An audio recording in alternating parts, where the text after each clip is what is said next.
देखिए चित्रा जी भी आपके चैनल में श्रीमान शोएब जमई ने और श्रीमान घनश्याम तिवारी ने कहा कि आज तक की एक रिपोर्ट का हवाला दिया कि किस तरह से मुजफ्फरनगर में मुस्लिम कर्मचारियों को निकाल दिया गया है, जबकि सत्य है। और आज तक की रिपोर्ट का मैं हवाला दे रहा हूं, 1:20 पर आज तक के आपके चैनल ने दिखाया कि वो कर्मचारी स्वेच्छा से जो है वो ड्यूटी छुट्टी पर गए हुए हैं।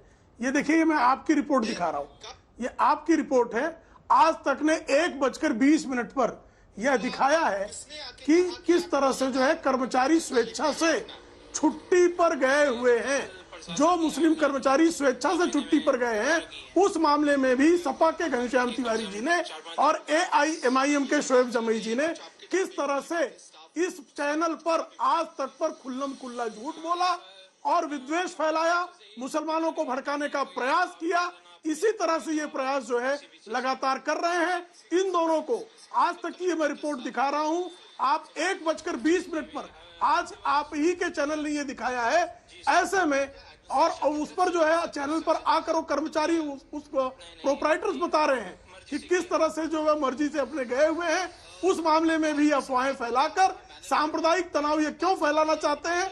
इनको इस मामले में माफी मांगनी चाहिए, वरना जो है इनके खिलाफ प्रशासन ने कार्रवाई करनी चाहिए। ऐसी मैं प्रशासन से अपील करूंगा। बोलिए, मैं सीधे पूरा वीडियो। ठीक है घनश्याम तिवारी जी। देखिए, मैंने तो साफ साफ जो आज तक पे लिखा है वो पढ़ के सुना दिया।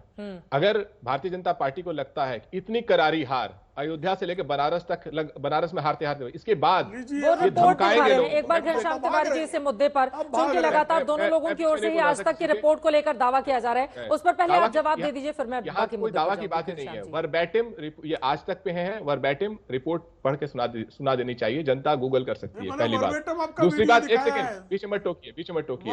मैं प्रेम के माध्यम से समूची भारतीय जनता पार्टी को कहना चाहता हूँ, करारी हार के बावजूद अगर आपने धमकाने की अपनी वीडियो है और इस पर जो है नहीं छोड़ा, सामने आकर कहा जा रहा है, अभी भी मैं आपका वीडियो दिखा रहा हूं। ठीक है प्रेम शुक्ला जी, उनकी बात हो जाए।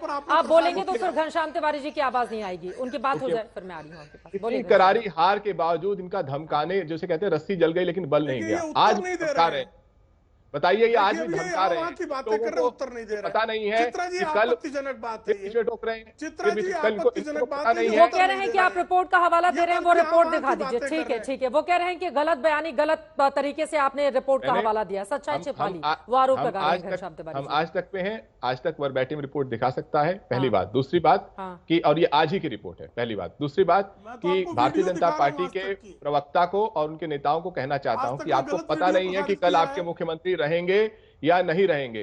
आपके संगठन में इतना ओछापन है, इतना ओछापन है आपके संगठन में। सरकार मांगनी चाहिए, लेकिन आप माफी मांगने की बजाय सांप्रदायिक विद्वेष फैलाने का प्रयास करने के बाद सरकार बड़ी की संगठन है।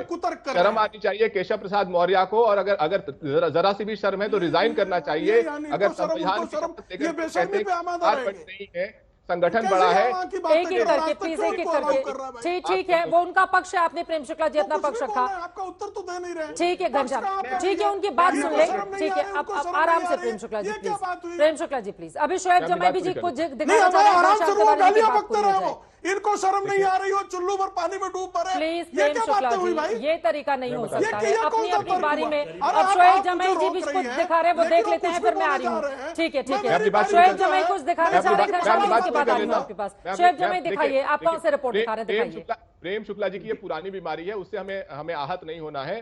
घनश्याम जी, मैं आ रही हूँ आपके पास। शोएब जमई जी भी कुछ दिखाना चाह रहे हैं। देखिए, मैं यहाँ पर स्पष्ट कर दूं प्लीज, एक एक करके अपनी बात करेंगे और अपनी अपनी बारी में अपना जवाब देंगे। शोएब जमई क्या दिखाना चाहते हैं, आप दिखाइए।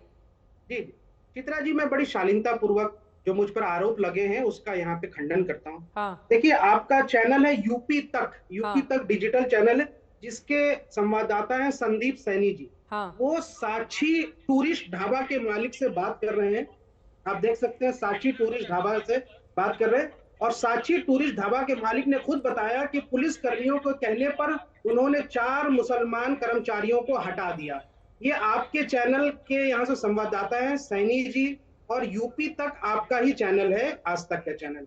ये मुझ पर जो आरोप लगे इसकी जवाबदेही प्रेम शुक्ला जी दे कि वो झूठ बोल रहे थे या मैं। अब मैं अपनी बात देखिए, ये वीडियो दिखा रहा हूँ, मैं फिर से वीडियो दिखा रहा हूँ, ये मैं आज तक का वीडियो दिखा रहा हूँ जिसमें चैनल खड़े हैं लोग, जिसमें मालिक खड़ा है, ये देखिए मैं वीडियो दिखा रहा हूँ। और ये मैं जिस चैनल पर थोड़ा आगे बढ़ते हैं, ठीक है ठीक है ठीक है। इस वीडियो पर देखिए अब लगातार 200-300 खबरें लगातार प्रसारित होती रहती है, ठीक है सर। यहाँ पर एक बार सभी से गुजारिश करते हुए, कोई भी भड़काऊ भावना लोगों की हो जाए, इस तरह का बयान हमें नहीं देना चाहिए। और आपसे भी शोएब जमई जी या किसी से भी इस बात की गुजारिश है, देखिए हम सब जानते हैं देश हमारा कितना बड़ा है, उत्तर प्रदेश 25 करोड़ आबादी वाला राज्य है।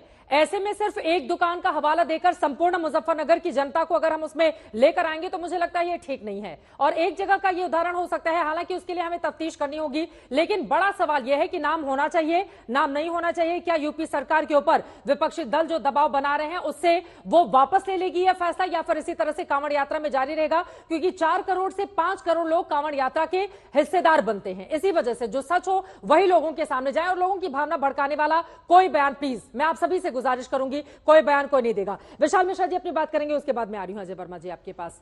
मैसेजिंग तो अच्छी नहीं जाती है ना विशाल मिश्रा जी, अब आप लोगों की भी जिम्मेदारी है ना। देखिए मुस्लिम समुदाय के भीतर अगर अविश्वास पैदा हो रहा है तो ये सरकार की जिम्मेदारी है कि उसको रोके। क्या किया जा रहा है इसको लेकर? चित्रा जी, ये बहुत बड़ी जिम्मेदारी बनती है और खास तौर से सभी की जिम्मेदारी बनती है, कोई इससे अछूता नहीं है कि समाज में किसी भी प्रकार का मत भ्रम या विभ्रम की बात नहीं, या भ्रम फैलाने वाली बात नहीं जानी चाहिए। जब एक लाइन में है कि सबको अपना नाम लगाना है, नेम प्लेट लगाना है, किसी विशेष को तो कहा नहीं गया है कि एक पर्टिकुलर कोई लगाएगा कोई नहीं लगाएगा, तब जब सबको चित्रा जी अपना नाम लगाने का आदेश हुआ है तो काहे भ्रम पैदा किया जा रहा है कि किसी विशेष जो है स्थिति पैदा की जा रही है, भ्रम पैदा करके समाज में विद्वेष भड़काया जा रहा है, क्यों?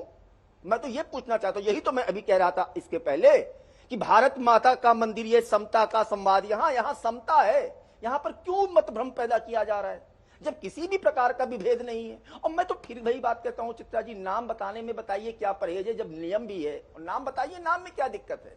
कुछ और थोड़ा ना कहा गया है, नाम बताइए, नाम प्लेट अपना लिखिए, क्या दिक्कत है? मुझे तो नहीं समझ में आता कि किस प्रकार से इसमें कोई समस्या हो सकती है। हाँ।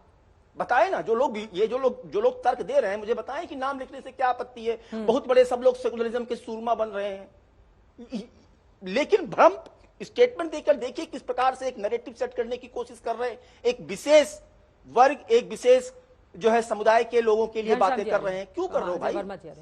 समता की बात नहीं कर सकते क्या? ठीक है अजय वर्मा जी, पहले जवाब देंगे घनश्याम जी, उसके बाद में फौरन आपके पास। संविधान हमारा समता की बात करता है तो आप समता की बात नहीं कर सकते? अरे नाम बताने में क्या दिक्कत है अजय वर्मा जी, यही तो बड़ा सवाल है ना। जब हम राजनीति करेंगे तो लोगों को लगेगा सच में बहुत बड़ा, अरे कोई नाम पूछ रहा है नाम बता दे, धर्म पूछ रहा है। जब हम कोई भी कागज भरते हैं, कोई भी कागज, चाहे सरकारी योजनाओं का लाभ लेने के लिए, चाहे राशन लेने के लिए, किसी भी जगह पर अगर हम सब जाते हैं या कोई भी दूसरे पेपर्स भरते हैं तो भैया उसमें भरना तो पड़ता है। ये तो सबको पता है, सब फिर क्या दिक्कत है दुकान के आगे नाम लगा लेंगे? पॉपुलेशन की जब हम जनगणना करते हैं सब में होता है, बिल्कुल, लेकिन राइटिंग ऑन द वॉल क्यों? ये काम जर्मन का तानाशाह, अच्छा वहां पर लिखा जाए तो कोई दिक्कत नहीं, इधर लिखा जाए तो दिक्कत है। ये काम जर्मन का तानाशाह हिटलर करता था, उसके यहाँ भी ये व्यवस्था थी। हाँ। उसको बोला जाता था ज्यूज वर्सेस वो हो जाता। और शुभेंदु अधिकारी इनके एक नेता हैं, बंगाल के नेता प्रतिपक्ष हैं, उन्होंने साफ कर दिया, जैन है, सिख हैं, क्या उनके ऊपर फर्क नहीं पड़ रहा है? आप लोग भी तो वोट बैंक देकर अपनी पॉलिटिक्स साफ कर दिया कि सबका साथ सबका विकास नहीं। कल डिबेट कर चुके हैं, नारा खोखला है नहीं। अरे कल डिबेट कर चुके इसी मुद्दे पर, और मैं आपसे पूछ रही हूँ, हेमंत शर्मा ने भी कर दिया। मैं हाँ कल डिबेट कर चुके हैं इसी मुद्दे पर, ठीक है ना। आज मैं आपसे पूछ रही हूँ कि अगर हम बाकी कागजों में अपना नाम और धर्म बताते हैं, जाति भी बताते हैं, ठीक है, अब वो गलत है सही है उसको मैं छोड़ देती हूँ, तो यहाँ पर लिखने में क्या आपत्ति है? बिल्कुल सही है। हाँ। लेकिन फिर तो आप इसे कानून बना के पूरे देश में लागू करिए ना। हाँ। उत्तर प्रदेश के कामड़ी क्यों हैं? 2014 से आप सो क्यों रहे थे? 24 आ गया है। अब सुन लीजिए, एक तीसरी चीज मैं अभी आपको और बतानी चाहता हूं। मैं आपसे सहमत नहीं हूं एक मैटर में। अभी आप कह रहे थे शोएब जमई से कि एक जगह का एक फोटो दिखा के कोई नियम नहीं बन जाता। तो मैं डीके ठाकुर जो पुलिस के प्रशासनिक अफसर हैं, आईपीएस अफसर हैं, उनसे पूछता हूं कि उन्होंने भी तो मुजफ्फरनगर की एक ही घटना का जिक्र करा है कि एक जगह लड़ाई हुई है, उसी का आधार बना के जो रिपोर्ट मेरे पास है मैं उसका जिक्र कर रही हूँ। बहुत सारी बातों का उन्होंने जिक्र किया। मैं अगर उनकी बात, आप मेरी बात सुनिए, अगर मैं उनके पूरे बयान पढ़ने लगूंगी फिर आप लोगों को मौका नहीं मिलेगा अपनी बात बोलने का, इसलिए मैंने 4 लाइन उनके पढ़ के आपको बता दी कि ये उदाहरण मेरे पास भी कुछ ऐसे आंकड़े हैं मुजफ्फरनगर के, हरिद्वार के, सहारनपुर के। बताइए फिर आंकड़ों पर बात कीजिए ना। फिर कहेंगे कि सारा टाइम इसी में खत्म हो जाएगा। तो इसलिए ये नफरती माहौल बंद करिए। कामर में जो भगवान शिव प्यार की भाषा, नफरत खत्म और संदेश प्यार का दीजिए, आगे बढ़ाइए, इसे खत्म करिए, ये पॉलिटिकल वेंडेटा ना चलाया जाए। ठीक है चित्रा जी, ये बताइए कि ये जो भी खान पान है, दवाई तो उससे ज्यादा अहमियत रखती होगी। बिल्कुल। तो अब तो फिर दवाई पे भी सिप्ला वाले को लिखना चाहिए कि ये इनके प्रोमोटर मुस्लिम है। ये तो और भी ज्यादा है, लोगों के जीवन की मरण की बात है। वैक्सीनेशन पे भी लिखना चाहिए कि प्रोमोटर हिंदू है, मुस्लिम है। ये जो कुर्ता प्रेम शुक्ला जी इतने शान से पहन के बैठे हुए हैं, चश्मा पहन के बैठे हुए हैं, इनको लिखना बताना चाहिए कि हिंदू ने बनाया है कि मुस्लिम ने बताया है। और विशाल मिश्रा जी जो इतने शान से कुर्ता वर्ता पहन के बैठे हुए हैं, इनको बताना चाहिए हिंदू। अरे हलाल सर्टिफिकेशन में तो कई मामलों में ऐसा होता है ना घनश्याम तिवारी जी। हलाल सर्टिफिकेशन जब होता है तो इस तरह का मामला आता है घनश्याम तिवारी जी। हलाल से बिल्कुल लेना देना है, क्योंकि इधर जो दूसरी आबादी है वो बार बार उसका उदाहरण देती है। प्रेम शुक्ला ने तो पहली लाइन में बोला था। तो कहने दीजिए, वो उनका तर्क हो सकता है, आपका तर्क ये मेरे तर्क का जवाब नहीं है। मेरा ये सवाल है। हाँ, बात करने दीजिए। दवाई पर आप नहीं चाहते कि लिखा रहे, ये प्रेम शुक्ला के कुर्ते पर नहीं लिखा हुआ है। योगी आदित्यनाथ जो पहनते हैं भगवा चोगा, वो क्या पता कि किसी मुसलमान की दुकान से आया हो, वो नहीं लिख सकते। सिवाय समाज को बांटने के इस नियम का कोई औचित्य नहीं है, वरना ये लोग भी लिख के बैठे होते। जिन लोगों, जहां पे प्रधानमंत्री बोलते हैं कि हम कपड़ों से पहचान सकते हैं कि कौन किसके साथ है कौन नहीं है, जहां पर मुख्यमंत्री का इतिहास रहा है, वो कोई समाज सेवा करके या आईआईटी का एग्जाम पास करके नहीं आए हैं। इतिहास रहा है समाज को बांट करके राजनीतिक सीढ़ी चढ़ने का। वो जिस पार्टी का इतिहास रहा है दंगों लेकिन नाम लिखने से बंटवारा कैसे हो जाएगा घनश्याम तिवारी जी? नाम लिखने से कैसे वापस लेने का इतिहास किसका रहा है? उनको बोलने देते हैं प्लीज। नाजी जर्मनी से लेकर जहां जहां समाज में हिंसा फैलाई गई, ये माध्यम बने हैं, उदाहरण है। नहीं घनश्याम तिवारी जी, जब हलाल सर्टिफिकेशन का मामला सामने आया और ऐसा करना पड़ा सभी को, जो भी व्यापार करते हैं या जो भी उसका उपभोग करना चाहते हैं, तो फिर कोई दंगे नहीं हुए, सब कुछ आराम से, सब आराम से खरीदते हैं। जो व्यापारी वर्ग होता है वो कितना भी बड़ा हिंदू रहे, लेकिन उसको भैया लेना ही पड़ेगा हलाल सर्टिफिकेशन। आपको अच्छा लगे तो, आपको नहीं लगे तो जब वहां पर माहौल खराब नहीं हुआ, तो अगर यहाँ पर किया जा रहा है तो क्या दिक्कत है घनश्याम? नहीं, आप ये तो फिर आज तक भी लिखना चाहिए। आज तक हिंदू चैनल लिख दीजिए। हाँ, अरुण पुरी का नाम लिख दीजिए। क्यों नहीं लिखती हैं आप? मुद्दे पर बात करते हैं ना घनश्याम तिवारी जी, व्यक्तिगत हो जाते हैं, यही तो दिक्कत है ना घनश्याम जी। नहीं, हिंदू मुस्लिम करना है तो सपा की बात नहीं करूंगी ना इस तरह की, आप व्यक्तिगत पर आ जाएंगे तो क्या जरूरत है आज तक का नाम लेने की? सवाल पूछो, दिक्कत हो जाती है। जो तर्क आप दे रही हैं उसको हर चीज पे लगाइए। आप अपने चैनल पे लिखिए, मालिक का नाम लिखिए। ये कैसा तर्क हुआ कि आज तक अपने चैनल में मालिक का नाम नहीं लिखेगा? ये हमारा फैसला नहीं है, ये तो बीजेपी सरकार का फैसला है भाई। और मैं तो सवाल पूछ रही हूँ, हम तो हलाल सर्टिफिकेशन वाला भी नहीं लिखते। हलाल का हवाला देके उसे डिफेंड कर रही है। अरे डिफेंड नहीं कर रही हो घनश्याम तिवारी जी, मैं बस सवाल पूछ रही हूँ। मुझे लगता है पारदर्शिता हर जगह होनी चाहिए घनश्याम तिवारी जी।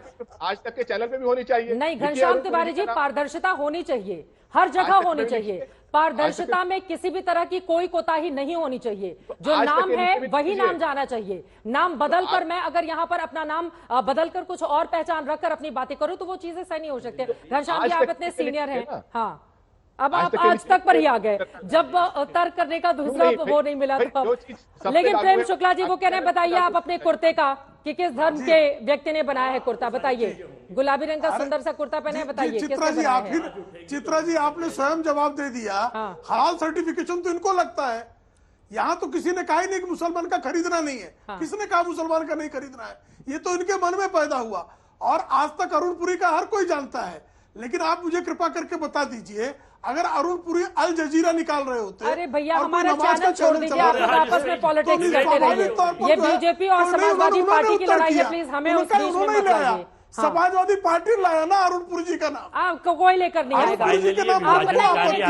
अपने अपने नाम पर, अपने अपने काम पर लगे रहिए। हमें आज तक सिर्फ पक्ष दिखाता है, हम किसी के साथ इस पूरे मामले में नहीं खड़े हैं। जनता के हित में जो फैसला हो वही फैसला किया जाना चाहिए और सामाजिक सौहार्द हमेशा बना रहे, शांति कायम रहे, इसी की कोशिश हमेशा होनी चाहिए। धर्म के आधार पर कोई भेदभाव नहीं हो, आज तक का एकमात्र यही एजेंडा रहता है।